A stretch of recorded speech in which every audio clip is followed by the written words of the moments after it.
But right now it's guts and glory. You've already met Tony Bourdain this morning. You haven't met Chris Cosentino. He's informed me all about how to cook udders and tripe and spleen, those well-known American items that you find at your local Stop and Shop. But if it's up to him, he's going to make sure that they are seen out there in the market. Fergus Henderson, I also hinted at about earlier. I had the misfortune or fortune of going to school and university in England, and St. John was probably the first restaurant I really ever came to love. So Fergus, therefore, is one of the chefs I love most in the world. So Chef Fergus Henderson, Tony Bourdain, and Chris Cosentino.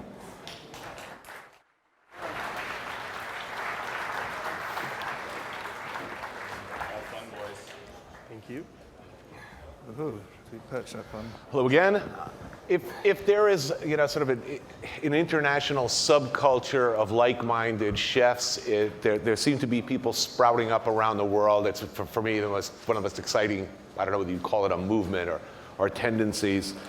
I don't know, just sort of like, like-minded soul brothers and soul sisters who all love necks and shanks and, the good stuff, the real craft of cooking. I met Chris just recently and had an amazing, at his restaurant Encanto in San Francisco. We communicated a little online, but I'd have friends saying, "Oh man, you go to San Francisco. This is the place you have to go." I went and had an amazing gut-centric meal, climaxing with that incredible lamb neck. Fergus, on the other hand, well, in much the same way that, if you've ever eaten Ferran Adria and Albert Adria's food, it really is like seeing Jimi Hendrix and Charlie Parker for the first time. It's an experience where you basically, as you're eating, you're thinking, someday I'll be able to tell my kids about this. It was like that for me going to St. John for the first time. I always embarrass Fergus by saying this. I know I embarrassed myself the first time I went to St. John because I'm told, though I don't recall it too well, apparently after eating there, I flopped down on my knees in the kitchen and said something, I love you, man, or you rock, or something like that. It's pretty embarrassing. If there is, in much the same way as Adrias have influenced all of cuisine, I think Fergus and St. John Restaurant have, whether he meant to or not, absolutely had an enormous effect, not so much initially at least in the whole culinary world as a whole, but among chefs and cooks. It was just a quiet explosion. That restaurant gave everybody permission to do what they'd always yearned to do. Basically a bare white space that served old school, traditional British food and showed that could be not only good, but great. And again, I'm guessing, or I've heard Fergus say before, that it was not his intention to go out and do this sort of shocking, offal-centric, gut-centric menu, but just do the food that he loved. But in doing so, we traveled a lot together. We've done events in a lot of cities around the world. And I will tell you that going up to Culinary Institute to a packed house and seeing all these 17, 18-year-old, heavily pierced and tattooed, young slacker culinary students sitting there with their mouths open, ears cocked, listening to every word, understanding that what they were, the person they were listening to, and that this event was really, really important, was one of the most encouraging moments of my life. So thank you both for coming, and I'm going to ask an obvious question. Fergus, first, rather than accept my little sum up, what was the original concept when you opened St. John? What did you want to do there? Well, I'm not sure it was actually a concept. It was just sort of the food that I enjoy, as you say. I've always thought it's common sense. Common sense, I think, hopefully. Use all the animal. It's polite as well, once you've knocked it on the head, to use it all, it seems. And so you're going to kill the thing, if you're going to kill the thing, eat all of it? It seems to make, yes, it's sort of as it should be. But it wasn't actually a kind of concept, because if you open a restaurant with a concept, that's one restaurant that's not doing terribly well, selling lots of innards in a white, stark space, doesn't seem to sort of instantly say, ho-ho. But I think it's sort of, it's a menu led by slaughterhouse rather than the menu leading if you just eat lamb chops, you imagine all these animals running around with just no middles. Whereas it sort of seems to make sense that when your farmer's got a piece of beef, put beef on the menu. So it's sort of turning it slightly around, or fantastic thing about game is it sort of falls from the sky, so it writes the menu for you as well. I mean, it's letting sort of nature write the menu rather than you trying to shape nature, I suppose, maybe. But a very British. British, yeah, sort of unashamed. Except for the wine list. Yes, which has its reasons, Aquitaine and things, that is all French, but and geography is nearby. But it's British, but again, the problem with Britain is we seem to have to theme our own restaurants. If the British restaurant opens, it seems to have to be sort of oldie worldy, yeoman's fare, whereas we're British by the fact that we actually just cook British ingredients in season in Britain, and I'm British. So I mean, it's by chance it's British. It's not meant to be an oldie worldy kind of version of sort of British food. It's not a rose-tinted sort of theory. It's I like to think of myself as a modernist. I don't know if that fits in with what the things have been said today, but it's I mean, good food is as appropriate now as it was 100 years ago, or whatever. And it is very strange how Britain sort of somehow lost its way. No one can quite put their finger on what happened to British food, and the sort of loss of use of such cuts as we use, and the kind of. But so yes, it seemed a good idea to rekindle some of the goodies and use some of those innards and extremities that we love so much. But I mean, you know, what worked for you in London and continues to work in London seems to have given permission to so many other chefs. Case in point, Chris. I mean, am I wrong in saying there's more of an Italian component to what you're doing? What the hell are you doing in your restaurant? Well, we're a very rustic peasant Italian, and peasant food has always been these cuts of meat. And, you know, in no way, shape, or form are these meats. I just think that what has eventually happened is all these meats have been disposed of. You know, we throw away, I think, what they say, about 25% of the animal is considered offal, fall off, trotters, skin, head, tail. And these were always the savored bits by the peasants. And those foods, they put in so much time and energy and soul. And it's history, it's techniques that are being lost. Right. And it fit right in with the concept of what Mark, the owner of the restaurant, had originally believed in. His is a very old world Italian. So to me, when I walked in, it just made sense.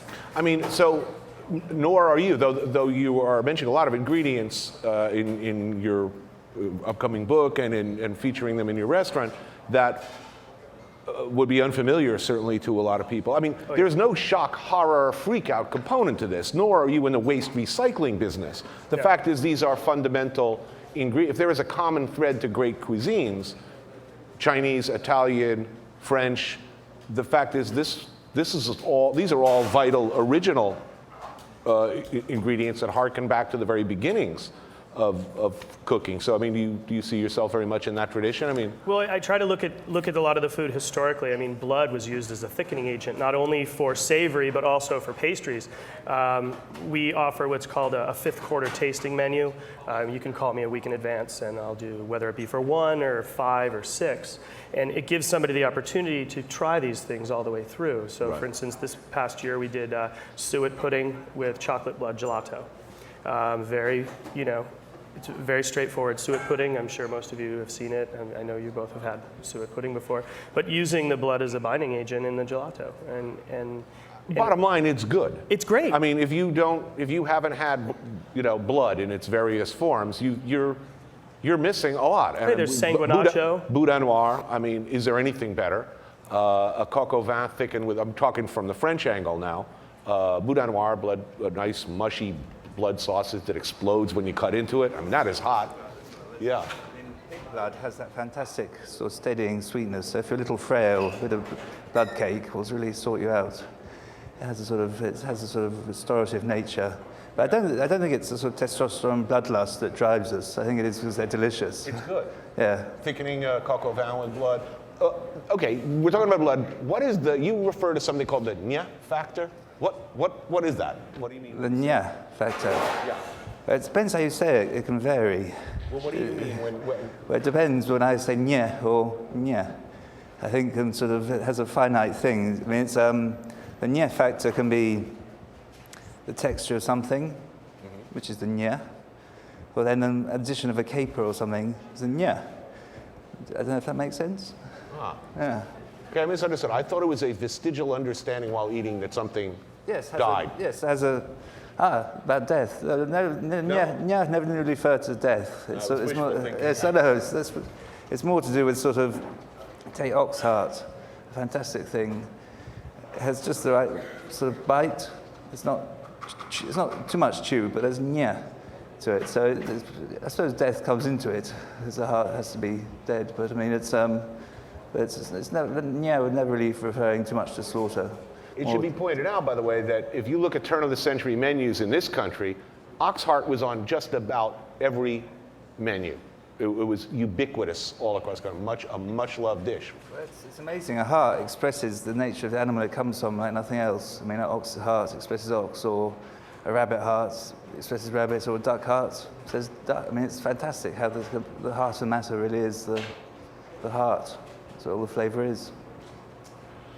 Have you been surprised by the effect, or by how what you did at St. John has been received by other chefs? And I'll ask you as well, how come the chefs are the first to love this stuff? What do you attribute that to?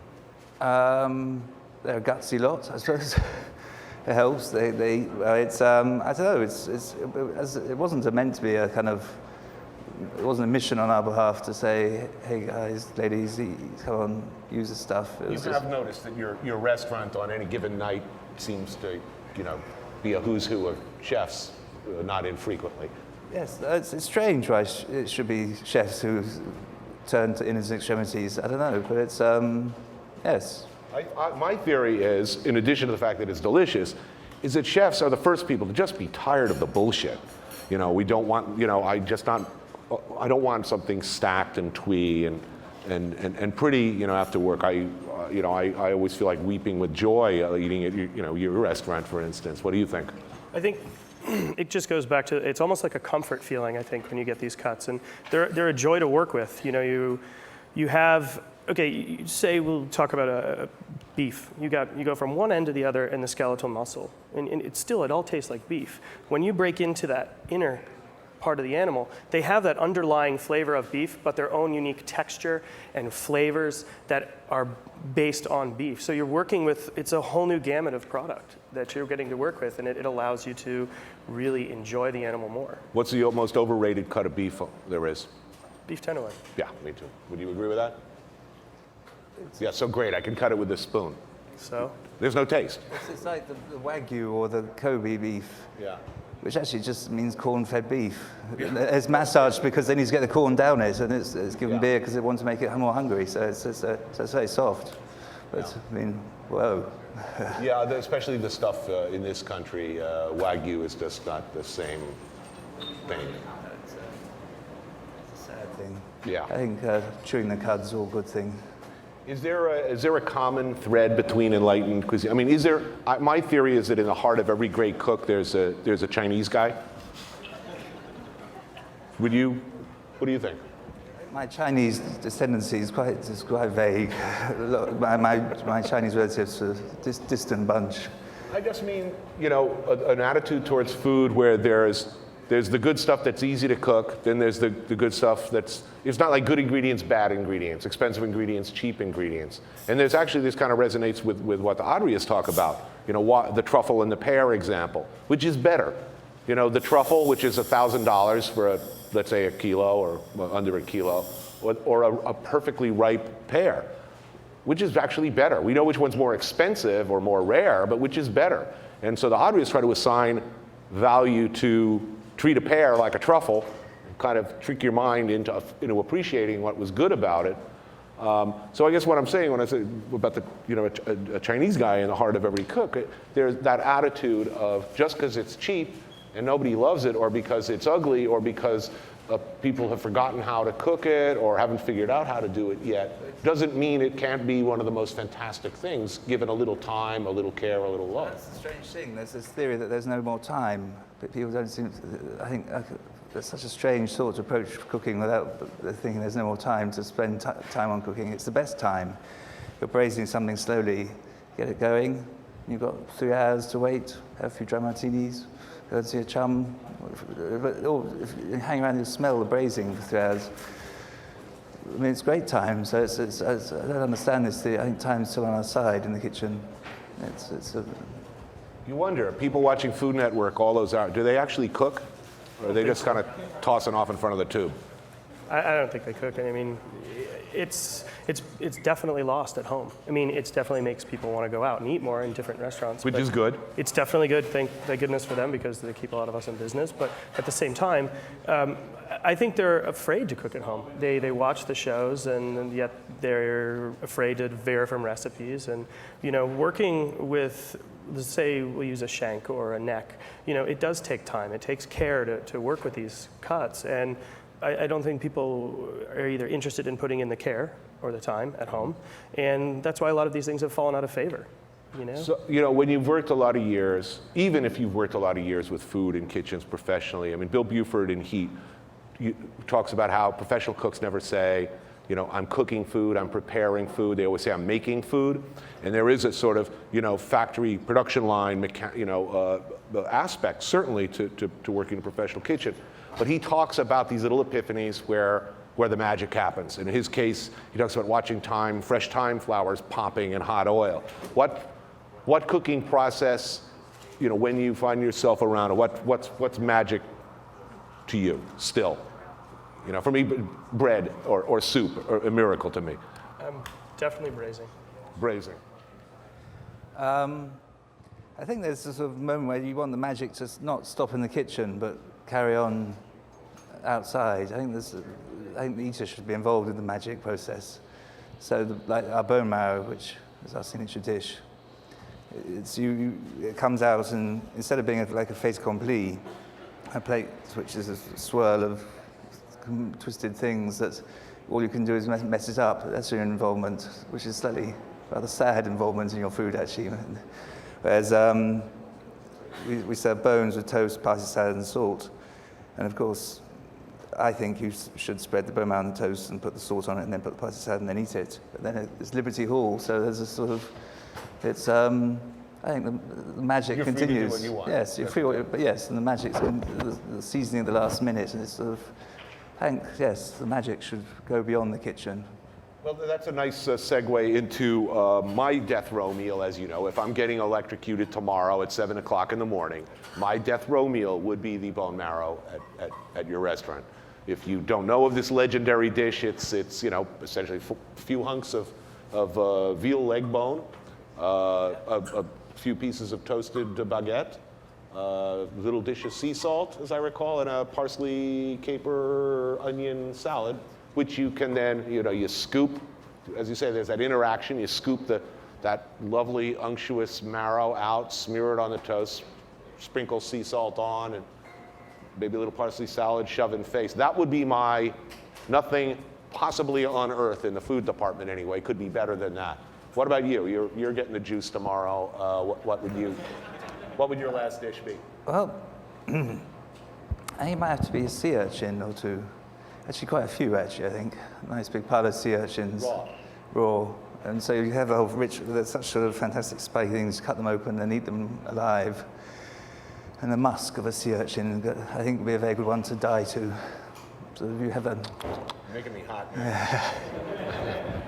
You have that on your menu from time to time? Sometimes get Irish sea urchins, yeah. It seems to be me who eats most of them. I love the herring, what's it called? You turn me on a herring sperm? Oh, yes, soft rose on toast. Oh, awesome. Or herring sperm, another word. It's a very steadying dish. What about you?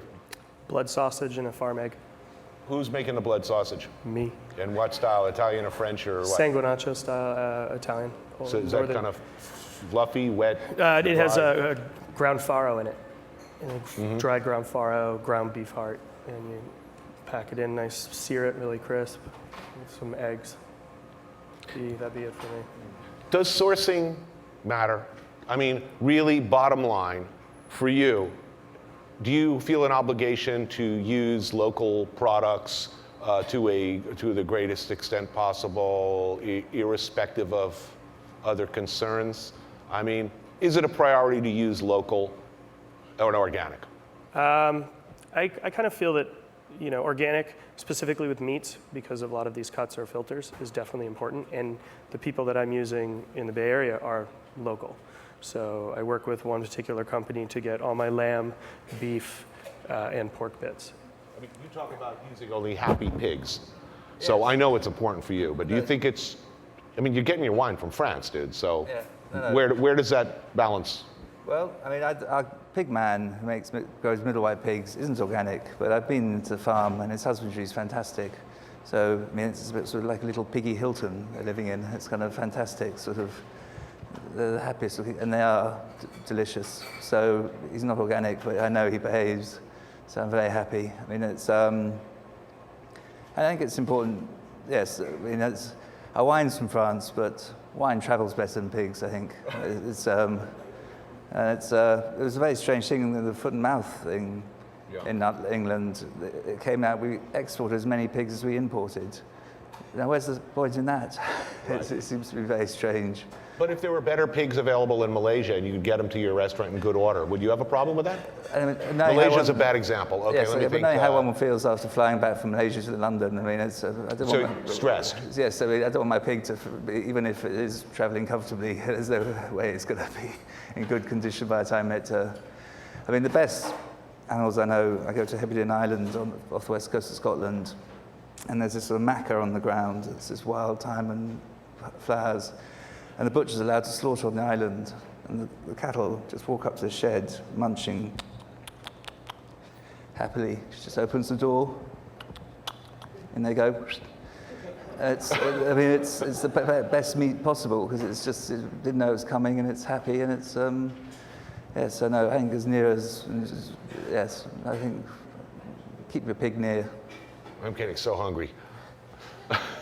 I don't know about, I wrestle with this issue myself. I don't know that I have an obligation to serve the best, I mean the most organic, pure, or least stressed out. I feel my obligation is it should be the best looking and best tasting. I mean, I see myself as being in the pleasure business. I don't really care where the pig came from if it's the best pig I can get. And you know, my obligation is to, when you come into the restaurant is, you know, I don't care whether the tomato is in season from New Jersey or whether it was grown in some futuristic greenhouse in Holland. If it is in fact a better tomato, as is in fact possible, I don't even care if it causes the occasional tumor in lab rats. My responsibility is, did you have a good time? Did you have a great meal? And did I increase the likelihood of you getting laid after dinner? That's pretty much, but I take it you respectfully disagree. Well, yes, I don't know how about the end results after dinner, but I mean, that's, I think there is a sort of happiness chain that, you know, if you know the animal's happy, the butcher's happy, when the chefs come to butcher it, they understand the carcass, they can have a relationship with it, then their happiness comes in the cooking. So in the eating, you imbued the dish with happiness. So actually, I probably think it might not be too bad for later as well. Happy animals. Happy animals? You care? Really? I think you can definitely taste the difference. You know, animals that have been, you know, scared or before they go into slaughter, they tense, and you know, just like most, there's an endorphin rush and the muscles all clench, and you know, the way that we get our hogs for the restaurant, they actually they slowly draw the oxygen out of the room and they just fall asleep, and they don't suffocate. It's not like it's not traumatic to them. They just fall asleep and then they do the slaughter, and it's considered the humane way to protect the animal. In the light of the fact that a cabal of humorless, pleasureless, you know, evil people have made foie gras illegal in Chicago, and that this is very likely a trend that will continue, what's your feeling on foie gras? Good thing, bad thing? I don't think that it's a bad practice. I think if the animals are taken care of and treated properly, I don't have an issue with it. I mean, you look at, for instance, the gentleman, there's Michael Ganor, and then there's Sonoma. They sell everything. It's not like anything's wasted, the feathers, everything inside, the legs, it's all used. It's 100% used. And I mean, and good foie gras is foie gras that has been treated fairly well. Stressed? geese and ducks do They not don't- produce good foie. Of course not. And I think, you know, there's this mentality in people's minds that, you know, they're screwing the feet down to the boards, and that shit hasn't been done in years. You know, do I understand why people get upset? Of course, you know. All right. I live in California. Everybody's PC. You know, everybody wants to do the fucking right thing. But it comes a point where you start to, the government is basically telling us what we can and cannot eat. I mean, these cuts of meat are being deemed illegal faster than we can control them. And the USDA has the power to do that, you know, and I think... I mean, I think the foie gras issue is an easy win for the animal activist crowd because it's good visuals. It's scary looking visuals. Well, nobody's And taken also, a visual of a chicken farm, have they? Exactly, it's an You easy know, win. you guys all talk about, oh, they're so inhumane, but has anybody been to a chicken farm where they do the beak cuttings and there's 30 birds? I mean, you know, nice... You know, you're thinking you're getting great quality birds, but they're this close together. They've cut their beaks off. They've cut their talons off. They can't turn around. They're stepping on wires so they can shit through it. And it's totally disgusting. And that's where they should be focusing their energy, on something like that, or mass pig farming. Have any of you been to North Carolina? Do you know what it fucking smells like there? It's atrocious. Right.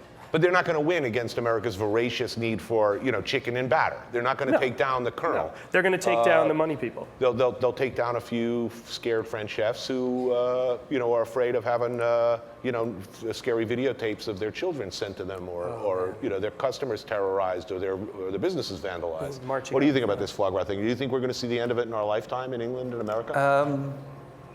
I doubt it. It's so delicious that I think it's... Yeah, but you're talking bootleg stuff. Do you think they're going to make it illegal? I haven't heard much in Europe of talk of illegal foie gras. Maybe here. But So Australia, it's immoral to make it in Australia. You can import it pasteurized from the French. You know, Right. it's okay. But that's all right. perish Let the the thought French do of, yeah. I've seen it. Have you seen them stuff the geese? Yeah, I mean, They look quite happy, and they get your kids and they say, come and stroke the neck, and it all seems yeah, quite it's the jovial. same feeder every day. They come right over, tilt their head back. Also, they have no gag reflex. And it's a natural process. And they're not doing anything that any self-respecting adult film ingenue does as a matter of course. It's also the same type of animal that gorges itself before it flies to the warmth. Yes. You know, it's gonna leave its really cold area and fly south, and they gorge themselves naturally, so their livers expand, so they have the strength and the energy to fly to the south. So it's not something that's not natural. You know, they didn't figure out. This wasn't some, you know, one guy in France said one day, maybe if I sit there and shove food down this goose's throat, his liver's going to get huge. They figured it out when they were migrating, or right before they migrated. So it's actually a natural thing that happens to the animal. It's just we're helping it along. Yeah, a lot. A lot. And let's face it, those livers are creamy and delicious. Preaching to the converted. Why don't we take some questions from the floor? Is there a mic kicking around? What also forget is that's after the parents feed the young, stuff in the Exactly right. The mama bird puts beak down baby bird's throat. But it does, you know, it puts some scary music in the background soundtrack and show it, dark lighting, and, you know, anything will look scary. I think there's certainly, as you pointed out, with battery chickens and everything else. What chefs do you admire? You know, who's doing food around the world that excites you? Restaurants you look forward to eating at? You know, names that we'd know here. I admire all chefs, really, because I mean, it's extraordinary what chefs are doing. And and I think the notion that chefs are up to bad things in the kitchen and things is old-fashioned and gone. So I think they're amazing lot of chefs, all of them. But I mean, which chefs do I admire? Oh, particularly. I mean, it's like talking about the more modern molecular approach to cooking. And I have a lot of time for that, even though it's so distant from what we do. It's I have great admiration. I'm very glad they're doing it, and So you like what Heston Blumenthal's doing at Fat Duck, and you like? I'm glad he's doing it. And which other chefs? It's pretty broad admiration for chefs, I find, actually. He's too diplomatic. Okay. I'll ask you. Whose food you really excited about? And who do you think sucks?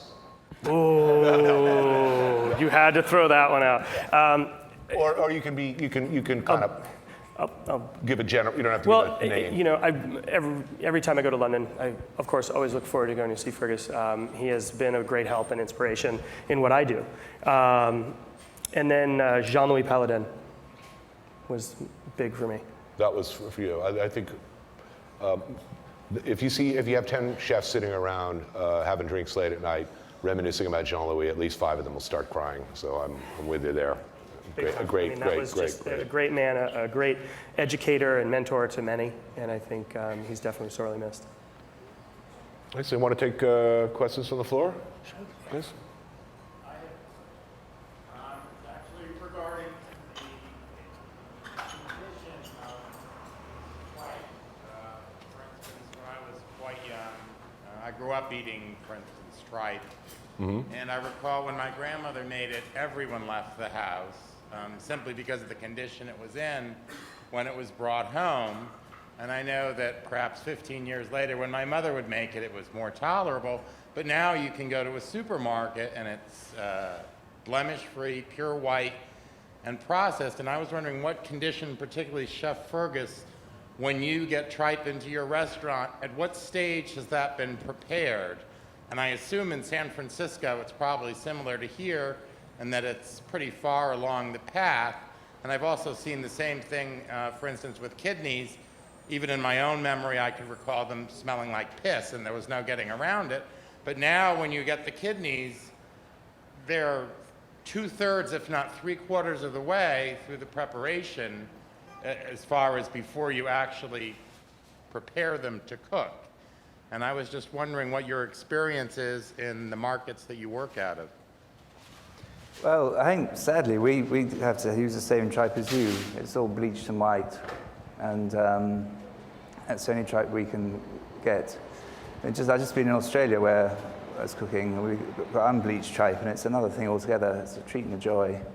And I think poor old tripe is very maligned, and the fact that what we do to it is so brutal, the bleaching and the washing, and like a washing machine they wash it in. It's pretty kind of, I feel it deserves better treatment. Stuff I've had in China, absolutely, black, the whole thing, slap, just fantastic.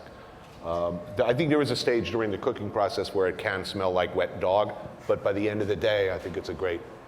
What's it like out there? The USDA mandates that you need to bleach tripe. Now, the USDA approved bleaching material is Clorox bleach and hydrogen peroxide, which I'm sure most of you have used in your home, and it does say in huge letters, do not eat. So we're basically using something that we really shouldn't be. Their thought process on it is, the USDA's, is that it takes away bacteria, and it also makes it more appealing, eye-appealing to sell to the customer. But also the USDA laws are not always set in stone. For instance, so say Fergus is one inspector and Tony's another. Fergus is 10 years up, and he's been letting me sell unbleached tripe. Now Tony walks in and says, you know what, you can't do this. So the USDA law is available to change upon the inspector. So I was able to get unbleached tripe. Actually, Fergus, you had it when you came to the restaurant, unbleached tripe. And then that inspector left the place where I was getting it from, which is Prather Ranch, and they said, you're all done. You cannot sell unbleached tripe anymore, so they just continued selling it. So, and kidneys, I get them, I have to peel them, I have to do everything to them, so. They come in their suet still. Yeah. Yeah, and that fat around the kidneys, It's on great. veal kidneys, is there a better medium for what we use to cooking cook it. potatoes? Oh, that's nice. Great. I grew up in New York eating real sanguinacci. I haven't had that in a long time. Does anybody know any place in New York right now where one can get real sanguinacci? I don't. That's actually a really good question. Yeah, it's one of the reasons why I started cooking it. My grandmother used to talk to me about it all the time, and I grew up in Rhode Island where there was Portuguese blood sausage and morcilla, and I wanted to start to have it at the restaurant for folks, and I have yet to have been able to find it, even in production for small restaurants. I think it's yet another argument for developing, how shall I say, close relationships with your purveyor. Meaning, is it duck blood or is it duck, juice? Well, it's all really about a label, isn't it? Gabish? Is this blood sausage we're Yeah. looking for? Around here, No. real Italian blood sausage. I don't know. Is fresh blood available to you?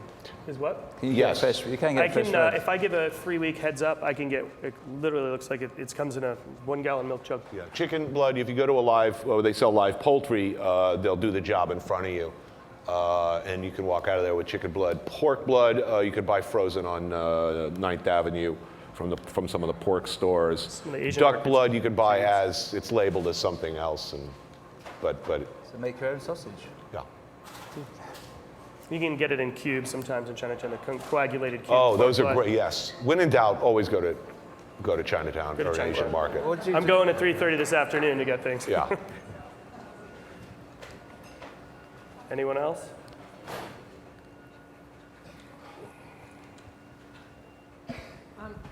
Offal, I'm not too sure if you can actually freeze it. I have a restaurant in the Caribbean, so it's not easy to get fresh produce all the time there. What's the situation with offal and freezing it? Things like tripe or chitlings, which are pig's lower intestine, I mean, things like that freeze very well.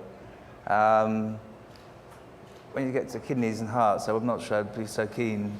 It's difficult for us here. I mean, a lot of that stuff does come. They tell you it's not frozen, but because of transportation, they do an IQF quick freeze. They may put it in a cryovac bag or whatever. But it's definitely, I mean, with kidneys and livers, I really try to stay away from that. It's definitely a big difference. Thanks. It's interesting, just you mentioned liver. I find liver a very strange thing because it seems to be the one bit of offal that slipped through the net and has always been on menus. And it's the biggest filter in the body. Yeah. But sort of everyone's, oh, liver and bacon, yum, yum, yum. Right. And Like, then- I can't eat good cheese, but I can eat a McNugget. You know. Yes. But there's also there's a geometric thing. When things are round and things, they'll eat them like haggis. They'll eat haggis because it's round. But then they find out what's in it, and then it's all the insides of a sheep. They won't eat those. So geometry has a lot to do with what people eat, I think. Brutal. I'd really like to stress one of the great things about shopping in Chinatown, for instance, is, any culture that really fiercely hangs on to their food culture, there's somebody there that I don't care what the law is, I'm making it like home. And there are generally in every city, there's somebody, be they French or Chinese or Italian, who is going to find a way to get the good stuff. Ever had ortolan? No. Ever had Maybe not by ortolan? that name. I feel ortolan is The tiny little birds that you pick them up by the feet, you drown them in crunch. Armagnac, Yeah. and then you had put a hood over your head and I had you some shove thrush the the whole other thing day, in. which was rather cheeky. Man, it's good stuff. Wildly illegal, and yet, Yeah. allegedly, I went to an alleged restaurant and sat there with a group of other alleged chefs and allegedly ate it. Yeah. It was good. You just crunch, crunch, crunch. They're sizzling hot out of like a little metal cocotte type thing, and you pick them up by the feet, put them in head first. It's about a 2-bite thing, and you get this wonderful crunch. The bones are, of course, very tiny and brittle, and there's this just incredible hot rush of boiling guts and Armagnac that goes flushing down your throat, and plus there's a cool kind of cult aspect that you traditionally shield your head from God while doing it with a shroud over your head. It was amazing. You're a lucky chap. And I don't care if those birds died screaming. They were gurgling more, I think, in the Armagnac. What does Mario say? If you're slower than me, dumber than me, and you taste delicious, pass the salt. Any other questions out there? Where did you have that in France or in New York? Reportedly, I was alleged to have had that in New York, to the best of my recollection, though I could be wrong. Have you had balut? Have you had balut? Balut, yes, I've had balut. It's very, the balut is the Half-term duck egg? half-term duck egg, which they recommend you eat as fast as possible and do with follow with a beer is what The feathery, crunchy Yeah. component to balut is not, I had it, but not one of my favorite things. one of my line cooks brought one in for me the other day. All right, guilty pleasure. It's late at night, you're drunk, and you're eating in a major fast food joint in America. Fess up, what are you eating and where are you going? I'll start okay, I'm sorry, but that like nuclear orange, like macaroni and cheese at the Colonel? It's like no macaroni in it and nothing that even resembles cheese. I just gotta have that stuff sometimes. I put a baseball cap on and sunglasses and I slide in. And it's always like, oh, dude, I saw you on TV talking shit about the, what the? You know? What about you? Hot dogs. Hot dogs. What's wrong with that? Nothing, I mean, something really Well, nasty? Really nasty, Cheetos. Cheetos. I'm not sure I've got enough awareness of the delights that can be brought at that certain hour of the night where one's reached that sort of kind of particular hunger of what goes in New York. I'll have to look out for it this evening. We'll get some mystery kebab later. Any other questions out there? Yeah, I'm curious, which type of offal or organs do you all like working with? Well, probably my favourite, in fact, certainly my favourite, is a pig's trotter, which I don't know counts as offal. Yeah, offal. It's, which brings wobble and stickiness and unctuousness to anything you cook with it. And the pig's trotter is so full of possibilities and potential. It's just a magnificent thing. So that's, I think, yes, pig's trotter now and forever. I have to say, you turned me on to pig's tail. That was a religious experience. For me, that he does it's like a crispy pig's tails. I guess, do you slow roast them first and then dredge them? You braise them and then thin breadcrumb them. No, they've got this fantastic sort of purgatory of half fat, half flesh. It is the perfect mixture of fat, lean, bone, skin, just right there. I mean, I'm with you on the pig's trotters, but for me, the tail was just a whole new world of fat, you know, and It's pig's flesh. extremities, obviously. It's all about, Homer Simpson is right that the pig is a magical animal. Yeah. I definitely say pig's head. I think it's really great. It's gelatinous. There's so many different textures and flavors going on in there. It has so many wonderful applications. It's just Cheek or ear? crispy ear. Crispy ear, yeah, or confit. Yeah. Or ear. We do it, press it in jelly, so you have this fantastic giving jelly and then this crunch of cartilage. It's fantastic, very good and textural. Yeah, it does feel kind of like your first fight in school, though. You know, you kind of. I do love it. Best pig.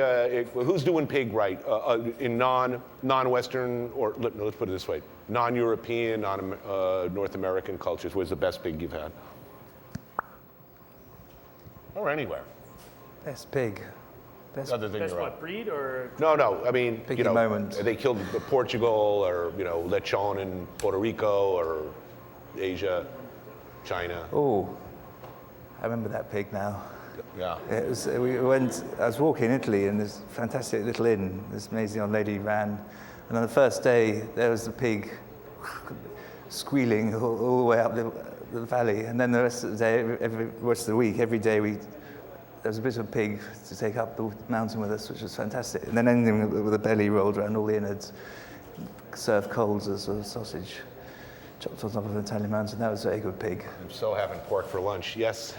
In Tuscany, the market, this old man who was like 89 years old rolled in with his cart, and he had to have been like a 300-pound pig, porchetta style, deboned the whole thing, stuffed it with its own guts, cooked it for like 12 hours, and you stand in line, you wait for him. He takes this sweet-ass time, and he takes the bread, dips it in the cooking juices, asks you if you want picante or verde, slathers on both if you want, and he'll say, do you want garlic, guts, or more meat? And he'll ask you what you're looking for, and he'll just make a sandwich according to you. It was absolutely... Vegetarianism or death? You've been given the choice. Vegetables are great, but I mean, a sole diet on it? No way. No, I think we embrace carrots as much as we do anything else. Yeah, sitting next to a nice chop of pork.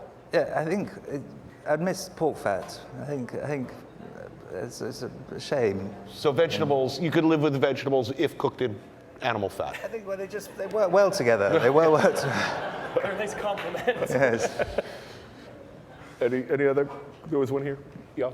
Tony, have you ever had Spanish fighting bull testicles? No, I haven't. I've had my share of the entire three-piece unit over time. I have seen in the Boqueria, they had a a recent arrival, but I'd already eaten at Pinocchio and loaded up on those little sea cucumbers. So no, I haven't had it yet.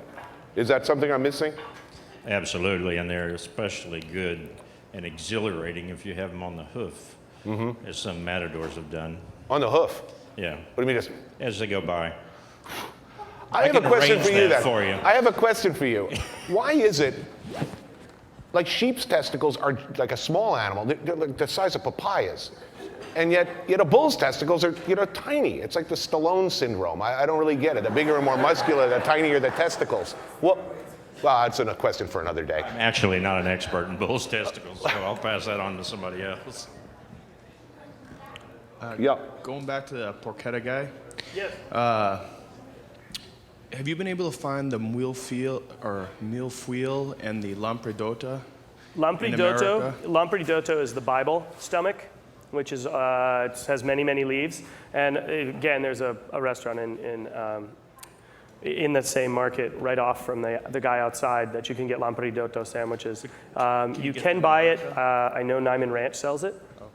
Are you talking about feathered? Feathered tripe, Bible tripe. Right across the river, Portuguese Ironbound in Newark, you can score honeycomb or feathered tripe. I mean, there's 4 stomachs to a ruminant, which would be goat, cow, sheep. So you have the honeycomb, you have the reed, you have the keel, and then you have the Bible. So each one has its own application.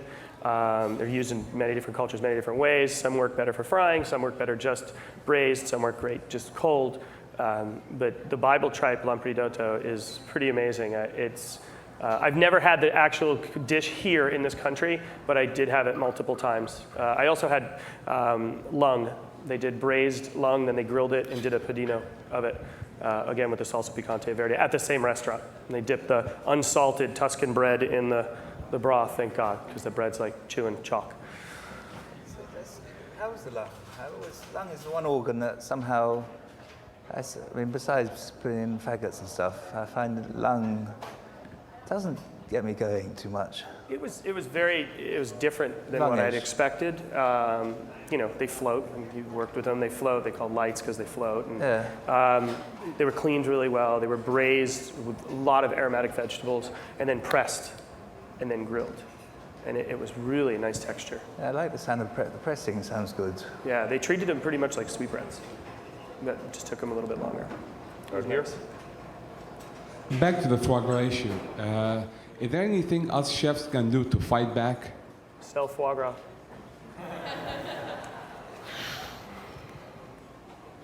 Yeah, I don't know. We already lose money selling foie gras. It's not a profitable dish for us. I would just encourage. The more people who have it, hopefully the less likely they'll be to sit still for it. It's a very hard issue for any politicians to step forward and say, you know what, on part of my campaign, I am for the forcible fattening of, force feeding of ducks so that their livers bloat up so that a few rich people can sup on them. I guess the more people who try it and eat it and like it, the better.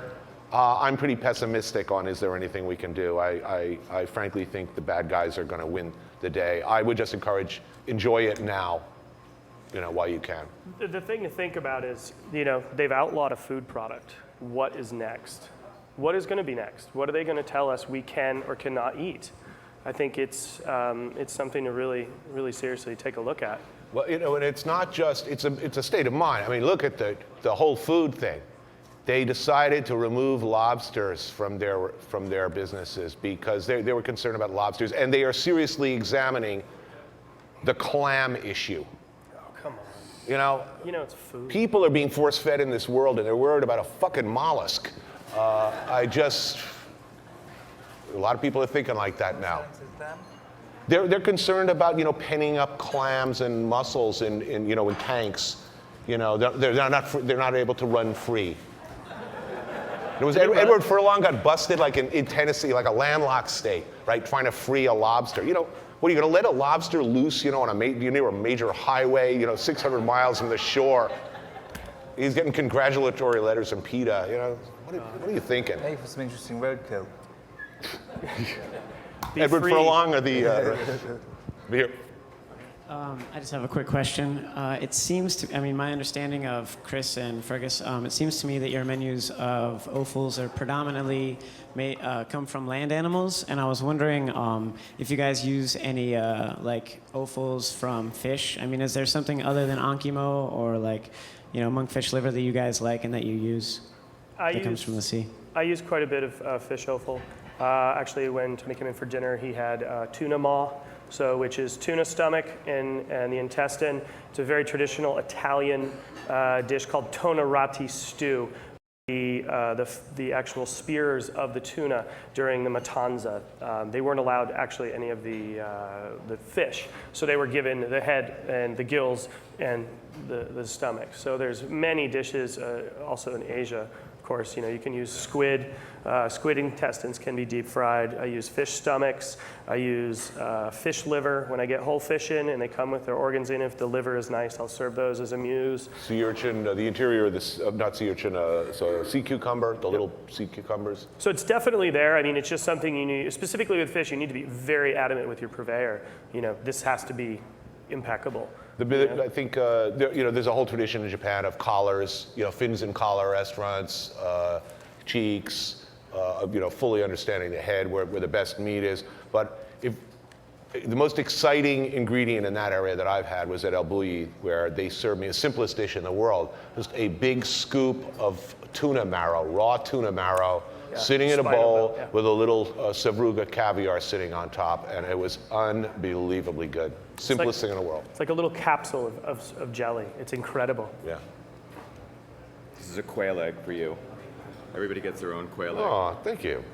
This is a gift from StarChefs, and Jose Andres, who's cooking them in the backstage. It's also their way of getting me to get up on stage so that I can tell everybody to go sign your book. Oh, yeah, right. Yes. Okay. Wasn't that elegantly done? Well done. And remember to buy the bobblehead doll as well. Thank you. No, stay here. Hold on a second. Don't go anywhere. I have all sorts of things to tell you about Tony. Tony and Fergus. Fergus's book, for all sorts of various reasons, isn't here, but you can go on to Amazon.com and order it.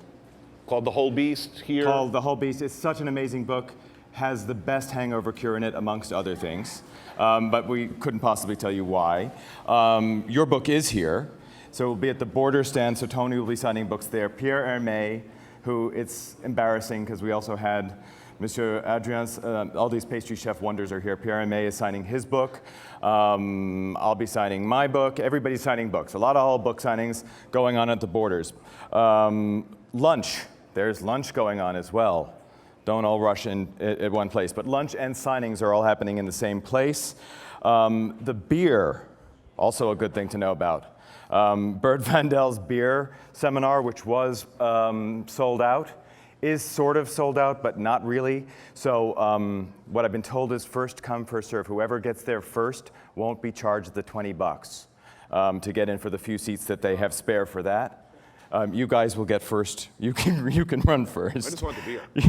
You probably don't have to pay the $20. I think they'll let you in. The other thing is that while lunch is going on, Adam Bloch's seminar, The Art of the Deal, is going on, so don't forget about him. And again, the Belgian thing. Did I say everything, team? They keep giving me lists of things to tell you about. There's lots going on. Check your schedules. We'll be back here at 2 o'clock for, where are we? For Pascal Barbeau. Thank you very much. Thank you.